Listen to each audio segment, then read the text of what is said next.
recently won an all-expense-paid trip to Disney World for 4 nights, for myself and 3 guests. I am currently planning on bringing my boyfriend, my mother, and my boyfriend's mother.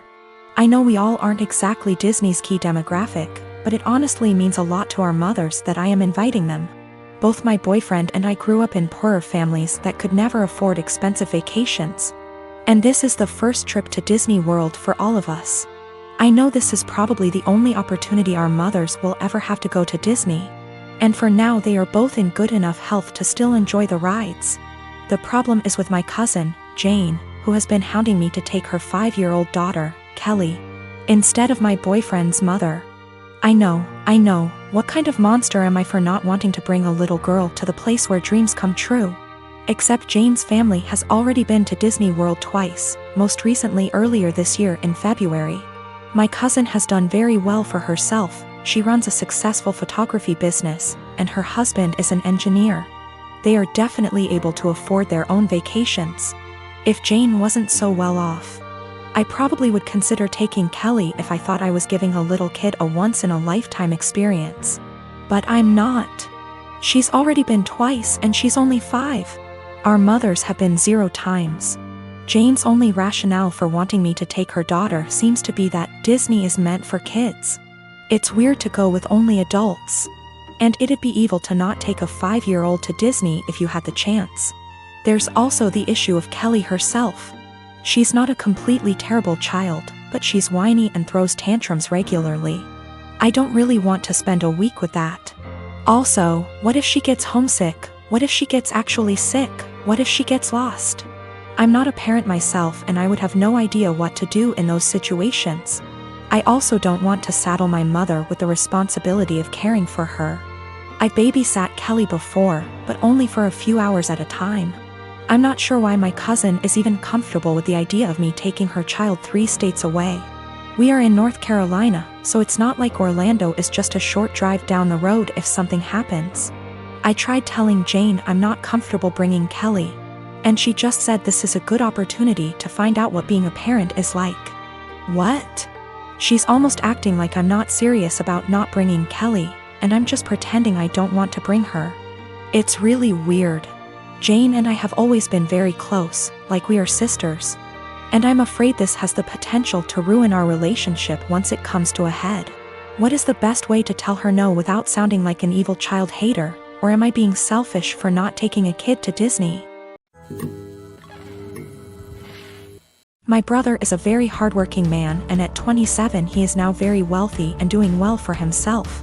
He's been with this girl for 6 months, and throughout the time we have gotten close because we both like hair, makeup, and shopping. I never knew there was anything wrong with their relationship except when she texted me last week saying she would love to hang out, but thinks it'll be inappropriate because her and my brother broke up. I asked her why and she said she was sick and tired of auditioning to prove she was with him for the right reasons.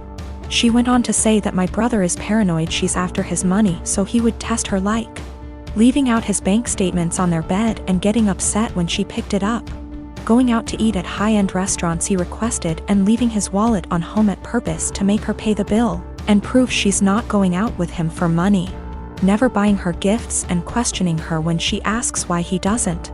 I was shocked, so I had to hear my brother's perspective. We spoke and he told me everything she said was true and that there's nothing wrong with making sure his girlfriend is with him for the right reasons. He said he left his bank statements on the bed and was peeking through the door to see if she would be curious, and when he saw her pick up the papers he knew in his gut she was using him for his money. So he set up the restaurant idea to see if she would get upset at paying a $500 bill, which she was. I asked him if he thinks her being an elementary school teacher could have contributed to her being upset at a $500 bill at a restaurant he wanted to go to, and he said no. He said the straw that broke was when she asked him why he hasn't bought her a single gift since they've started dating, when she bought him a gaming console and new rims for his car, and he knew she was just discreetly asking him to buy her an expensive gift. He confronted her and said he thinks she's with him for his money, so she said let me do us both a favor and dumped him and blocked him. He's upset about the gold digging. And when I laughed he called me an asshole. He said I would never understand what it's like being a rich man and being used, and I get that concern, but I told him if he thinks any woman will be okay with his tests and auditions, he's delusional as hell. If he doesn't want to be used for his money, he should start dating people as wealthy as him or leave lower income people alone, if he's not going to be genuine in his relationships unless they pass his test. In January of 2019, my husband was diagnosed with a brain tumor. It was in a completely inoperable part of the brain, and was told me had 6 months to live. He stuck it out and died in October, 3 months longer than he was expected to. He was always positive, and decided a few weeks after his diagnosis that he would write letters for our daughters for significant events in their lives. My husband was my soulmate, and the past few months have been difficult knowing I've lost him. We have 2 daughters, Mia, who is 21, and Imogen, Imi, who is 19. All 3 of us have become a lot closer since their dad's death, and we've all really struggled. My husband and I were together since we were children. Got married when we were 18, and we were approaching our 20th wedding anniversary when he passed. In February of this year, Mia got married to a boy she's been with for about 6 years. I absolutely love her husband, and he's been incredibly supportive during all of our grief. My husband wrote a letter for Mia to open on her wedding day. It's worth noting that my daughters were unaware of these letters. It was my job to give them to our daughters. Her wedding day comes around and I just can't bring myself to give her the letter. I read it and just wanted to keep it to myself. I had his handwriting and his words, and it felt like he was there, and I couldn't bear the thought of giving that up yet. I was fully intending on giving her all the other letters as the events happened. Last week, Mia and her husband bought their first home together. They'd been living at our home since they got married, and so had a lot of stuff to pack and move to their new house. Mia asked me where her important documents were, passport, birth certificate, etc. So I told her they were in my top drawer of my dresser in my bedroom. The only letter that was in there was the one I was meant to give her on her wedding day. The rest were hidden away.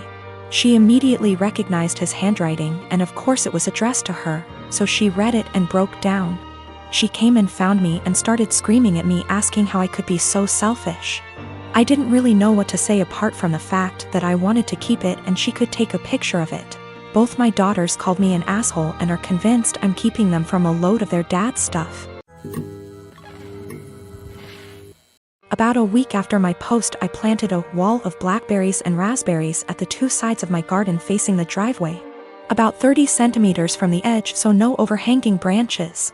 On the other side of the berry wall, I planted lots stuff like strawberries and tomatoes. To reach the tomatoes and strawberries from the driveway, you have either go through the fruit bushes or walk up to my house. Walk about 2 along the side of the house and my windows, and then walk into my actual garden. Not something you do by mistake. For about 2 weeks it was somewhat quiet, but I still found the kids on my driveway every single days. As far as I know, they did not enter the garden, and I hadn't noticed them walking around my house anymore. So I figured the bushes were working. About 1 week ago, berry season started, and my bushes are now full of raspberries, and there's lots of strawberries as well. The neighbors noticed.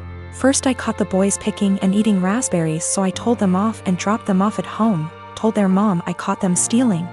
That's how I see it, even though it's fruit, and that I'd call the cops next time.